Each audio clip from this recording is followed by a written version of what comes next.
Hello guys, kamusta kayo? May bagong vlog ulit tayo. Dahil ngayon, Mayo na, tag-ulan na naman. Marami na makakain ng ating mga alagang kalabaw. Medyo natagalan tayong hindi nakapag-upload. Gawa ng may inasikaso lang ako. Kaya ayun. Tayo kayo sa bukid, kukunin ko yung mga kalabaw. Tinali-tali ko lang sila din sa puno dahil umulan na dito tuwing hapon, kaya hindi na kailangang ipalublob sila.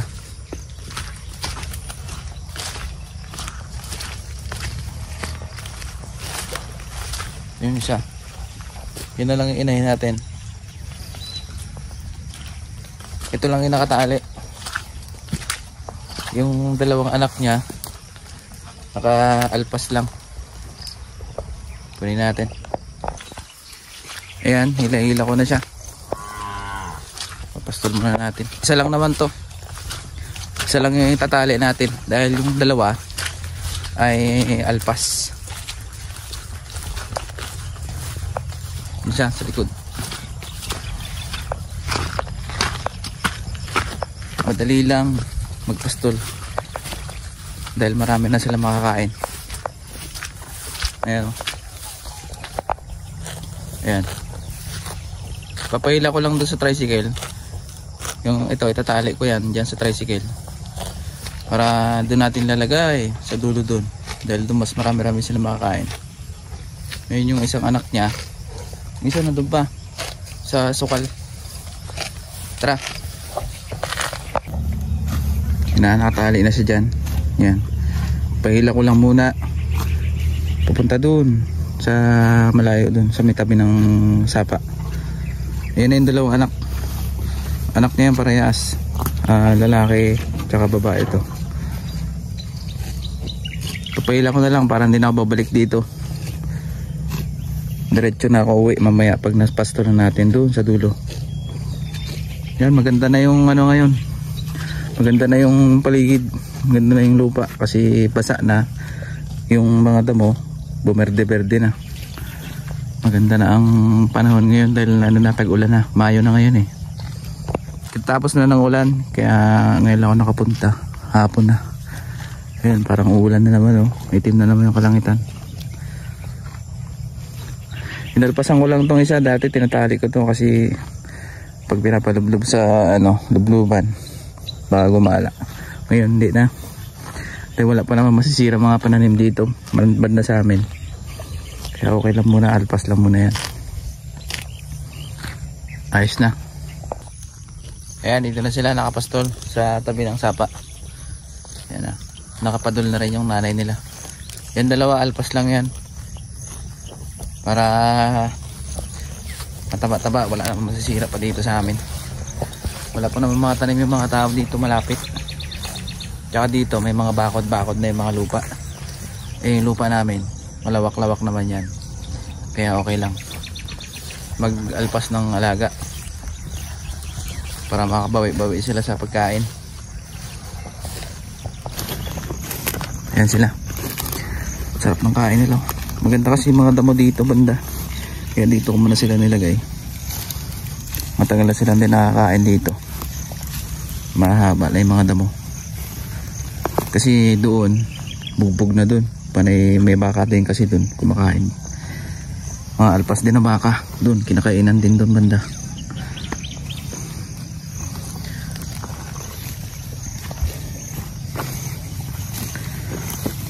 Ito yung babae, maganda na rin yung katawan. Ano na to, may higit 1 taon na rin. Nalpasan ko lang, hindi naman siya mag-aala. Yan, ganda na rin ang katawan. Babae. Ito lalaki naman. Yan, lalaki. May yan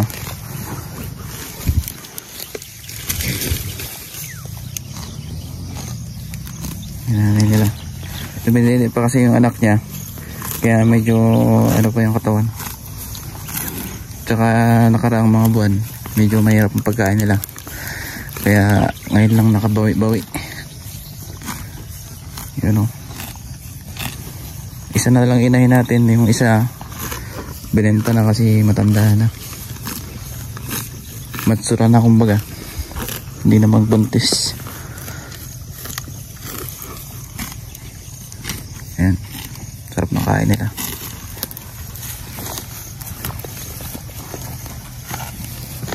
Yung ilog ka. Yan. Diyan sa baba dyan. Ilog na yan. Kung naalala nyo dati, dyan ko sila pinapalublob. Sa baba na yan. Doon sila bumababa banda. Papunta sa ilog. Kung nanonood kayo ng mga vlog ko dati. Ito yung lalaki. Maganda na rin katawan eh. Wala pa 1 taon to eh.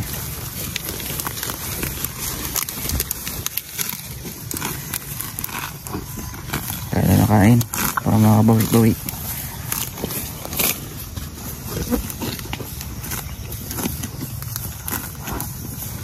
Pinapainom-inom ko na lang sila ngayon pag umaga.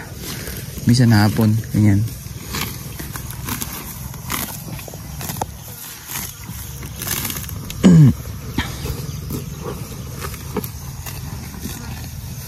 Talik na lang mula sa puno.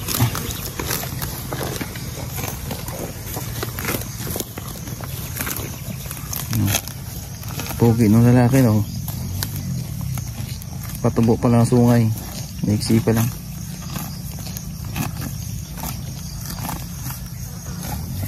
Ganda ng view dito sa bukid oh. Katapos kasi ng ulan kaya maganda yung mga ulap sa mga bundok. Ayan oh. Atakpan yung bundok ng ulap.